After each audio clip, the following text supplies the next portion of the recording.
예배를 준비하면서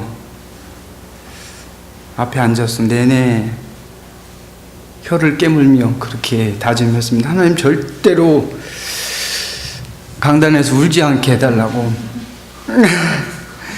저 보내고 나면 우리 성도들이 항상 생각하는 게, 우리 오 목사님은 강단에서 너무 자주 울었어. 그것만 생각하실까봐. 근데 어쩔 수 없네요. 여러분들 얼굴 보니까 또 주책 없이 눈물이 납니다.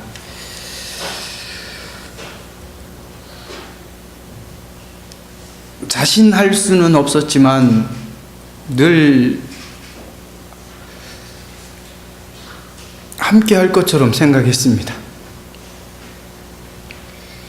제가 우리 영락교회에 와서 가장 힘들고 어려울 때 여러분들이 함께 그 어려움을 나눠주셨고, 순간순간 위기 때마다 부족한 저와 저희 가정을 위해서 기도해 주셨고,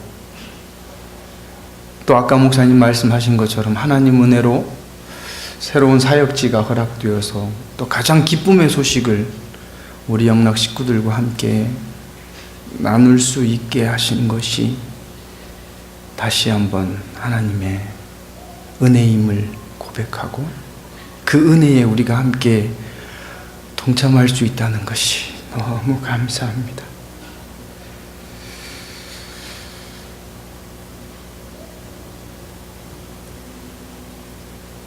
정든 고향 땅을 떠나서 머나먼 미국 땅으로 첫 발을 내딛고, 이 넓은 땅 중에서도 캔사스시티에 정착해서 지난 5년 동안 마치 출애굽 과정에 있었던 이스라엘 백성들을 구름 기둥과 불 기둥과 만나와 메추라기와 반석을 쳐서 생수를 마시게 했던 그 하나님의 은혜를 수없이 많이 목도했습니다. 그 과정 속에 힘들고 어려운 시기도 많았지만 늘 제가 말씀을 전할 때마다 당부드리는 것처럼 기다릴 때는 너무나도 고통스럽고 너무나도 힘들어서 내가 정말 이 고비를 넘길 수 있을까? 이 산을 또 넘을 수 있을까? 두려워하지만 지나고 나면 하나님은 우리를 그 산을 넘게 하셨고 그 고비를 건너가게 하셨습니다. 그럼에도 불구하고 우리는 항상 고비 앞에 서면 또 엄청난 산을 마주하게 되면 여전히 두렵고 여전히 두려웠고 어려웠고 연약해짐을 실감합니다.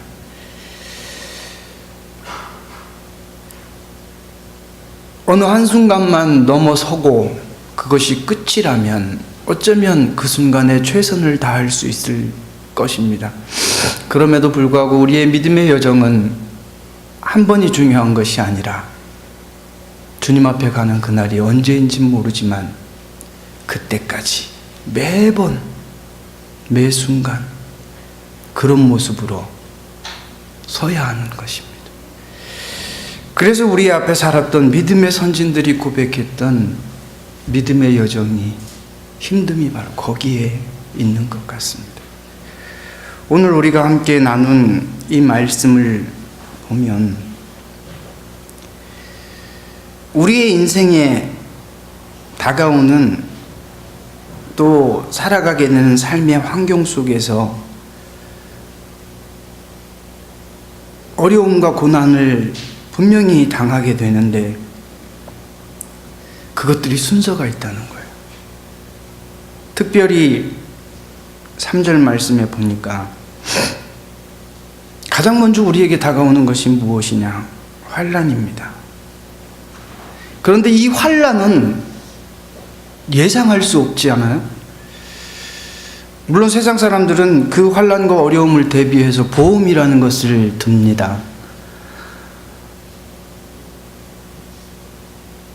언제 닥칠지 모르는 위험 앞에 그 위험을 대비한답시고 드는 것이 보험인데,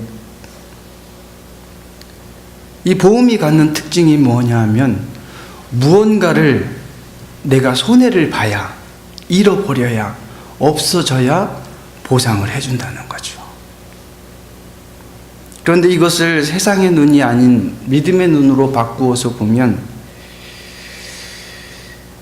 하나님이 우리에게 허락해 주시는 환난은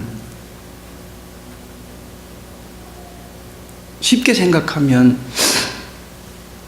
세상 이치대로 잃는 것 같고 없어지는 것 같고 사라져 버리는 것 같지만, 지나고 나서 되돌아보면 하나님이 주시는 환난 가운데서는 지극히 작은 것 하나도 하나님은 없어지게 하지 아니하시고, 내 손에 쥐고 있는 것 그것 주님이 빼앗아 가시지 아니하시고, 이 환난을 통하여 주님은 즐거워하게 하십니다. 어떻게 환난을 당하는데 즐거워할 수 있습니까? 환난이 가지고 있는 특징이 무엇입니까? 환난은 반드시 눈물을 수반하게 되지 않습니까? 진정으로 그 사람이 환난을 겪고 있다면 의도하지 않아도 그 사람의 눈에서는 눈물이 흐를 수밖에 없습니다. 눈물이 수반되어진 이 환난을 세상 사람도, 믿음 안에 있는 우리들도 똑같이 겪어 나아갑니다. 하지만 세상 사람들은 환난 중에 결단코 즐거워하지 않습니다. 불평하고 원망하고 자기의 수단과 방법을 동원해서 그 환난을 넘어서려고 몸부림칩니다. 하지만 여러분, 우리가 지나온 믿음의 여정들을 추억해보면 정말 하나님이 주신 환난이었다면 그 환난 가운데는 분명히 즐거움이 있었습니다. 항상 기다림이 힘들고 어려움을 우리는 너무나도 잘 알지만 지나고 나면 그래도 그 기다림 속에 있을 때가 가장 행복했음을 우리는 고백하지 않을 수 없습니다. 그리고 우리의 인생이 환난으로 끝나버린다면 참으로 비참할 수밖에 없지만, 하나님은 우리 믿는 자에게 환난을 통하여 인내라는 열매를 주십니다. 한 굽이 한 굽이 넘을 때마다 죽을 것처럼 힘들고, 절규를 수반하지 않으면 그 어려움을 건너낼 수 없지만, 그 환난을 넘어서고 나면 주님이 주시는 담대한 인내를 소유하게 됩니다. 우리에게 인내가 있다면 우리는 두려워하지 않을 수 있습니다. 지난 토요 새벽 예배 때 전했던 말씀처럼 절대로 무너뜨릴 수 없는 철옹성 같은 여리고 앞에 선 이스라엘 백성들의 가슴 속에 남아 있었던 것이 매일매일 아무런 준비나 노력도 없이 그저 앞에서 이끄는 제사장들의 나팔 소리를 듣고 매일 한 바퀴씩 그 철옹성 여리고를 돌아낼 수 있었던 근본적인 힘은 바로 하나님이 주시는 환난을 통과한 자에게 임하는 인내라고 생각을 합니다. 아까도 언급했듯이 태산 같은 어려움을 만나면 매번 우리는 움츠려들 수밖에 없고 그것이 두려울 수밖에 없습니다. 그럼에도 불구하고 그 태산을 넘을 수 있는 건 역시 하나님이 우리에게 주신 인내임을 믿습니다. 우리가 요새 찬양 시간에 자주 드렸던 찬양 중에 버틴다라는 내용이 나오는 찬양이 있었습니다. 저는 그 찬양을 부르면서 참 참 은혜를 많이 받았어요. 그래, 결과적으로 우리의 믿음은 한마디로 정의한다면 하나님 앞에 가는 그날까지 이 땅에서 믿음을 지키기 위해 버텨내는 거다. 그 버팀 속에는 분명히 눈물도 있을 거고, 좌절도 있을 거고, 후회도 있을 거고, 만감이 교차하는 그런 마음들이 있겠지만, 그 속에는 반드시 하나님이 우리에게 주신 인내가 있습니다. 인내가 있음에도 불구하고 인내 뒤에 오는 것이 말씀은 연단이라고 표현을 합니다. 한번 통과하고 나면 너 합격이야, 그러면 얼마나 좋겠습니까?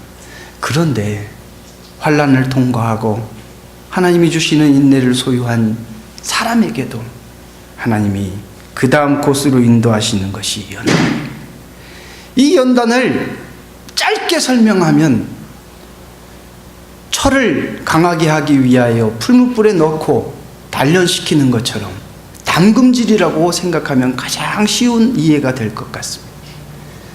뜨거운 불과 차가운 물 속에 들어갔다 나왔다를 반복한 쇠는 점점점 강하여집니다. 여러분, 주님이 나와 함께 해주셨던 지난 날들을 추억해 보십시오. 환난을 통과하고 주님이 주신 인내가 우리의 마음속에 있지만 그 인내는 여전히 불안한 상태 아닙니까? 매번 당하는 어려움이, 직면하는 어려움이 우리에게 두려움을 주는 이유도 그 인내가 완전한 것이 아니기 때문입니다.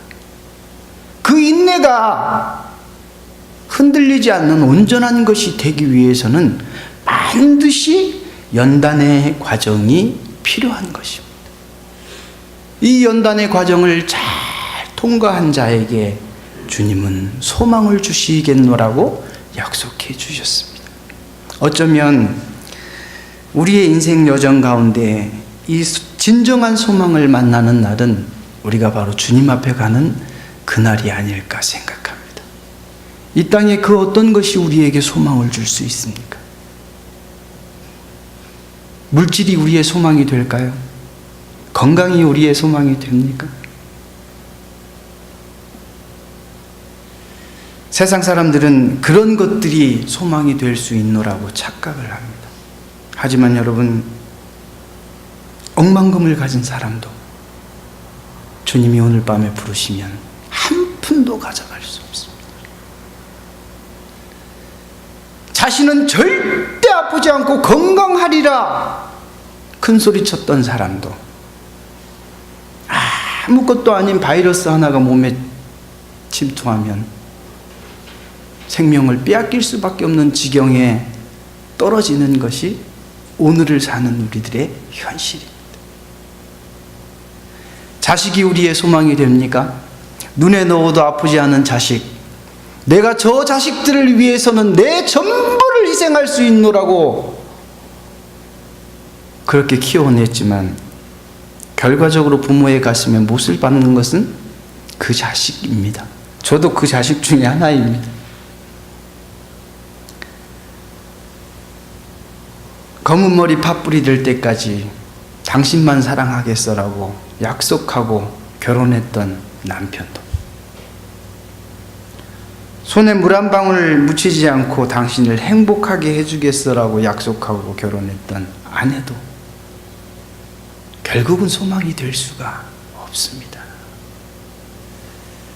예전에 한국 예능 프로에서 할아버지 할머니를 모시고 스피드 퀴즈를 했는데 남편을 뭐라고 부르냐니까 아주 쉬운 답 아닙니까? 뭐 남편, 영감 이러면 정답인데 할머니 입에서 불쑥 튀어나온 대답은 왼수.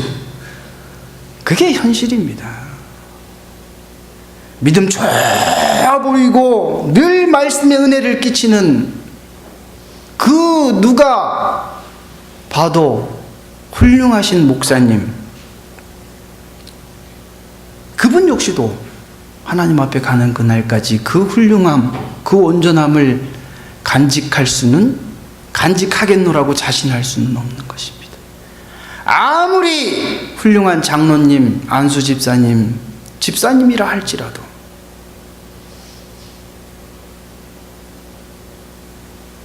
결과적으로는 온전할 수 없는 것이 우리 연약한 인간의 본질입니다. 어쩌면 우리들 신앙의 여정 가운데 환난과 인내와 연단과 소망의 과정은 계속해서 되풀이 될 것입니다. 그리고 이 과정은 반드시 주님 앞에 가는 그날까지 되풀이 되어야만 합니다. 하나님께서 이스라엘 백성들을 출애굽시키실 때에 40년이라는 긴 세월을 이스라엘 백성들에게 하나님은 직접 나타나셔서 보여주시지 않았습니까?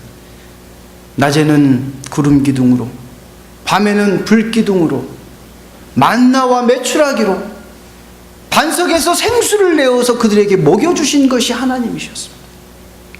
그럼에도 불구하고 이스라엘 백성들은 그 40년 광야의 여정 속에서 늘 하나님을 원망하고 하나님께 불평했습니다. 그래서 결과적으로 출애굽 당시에 그 세대들은 단 한 명도 가나안 땅을 밟아보지 못했던 이유가 거기에 있는 것입니다. 믿음은 결단코 자신할 수 있는 것이 아닙니다. 그렇기 때문에 오늘 본문에 나와 있는 이 믿음의 여정의 반복이 우리에게 반드시 필요한 것입니다. 저 역시 이제 사랑하는 이곳 캔자스와 우리 영락교회를 떠나서 이제 다음 주가 되면 한 번도 가서 살아보지 못했던 테네시 쿡빌이라는 동네에서 이제 살아야 합니다. 많은 일들이 있겠지요. 그때마다 여전히 늘 그랬던 것처럼 눈물도 흘릴 것이고 한숨도 지을 것이고 원망도 할 것입니다. 그럼에도 불구하고 두려워하지 않을 수 있는 것은 오늘 말씀이 우리의 힘이 됨을 우리는 믿기 때문입니다. 제가 여러분들을 위하여 새벽마다 하나님 제단에 올라가서 반드시 기도하겠습니다. 아니, 기도할 것입니다. 여러분들도 하나님 앞에 기도하실 때마다 부족한 종과 가족을 위해 기도해 주시리라 믿습니다.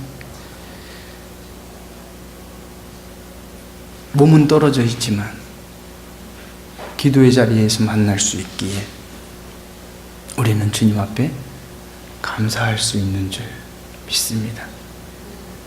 여러분이 앞으로 살아갈 때 여전히 환난은 존재할 것이고 그 어려움을 만날 때마다 하나님이 약속하신 인내를 통하여 연단의 과정을 잘 건너면 하나님은 반드시 소망으로 갚아주신다는 이 약속의 말씀이 말씀을 전하는 저나 말씀을 받는 여러분 개개인에게 마음판에 새겨지는 증거가 되시기를 주님의 이름으로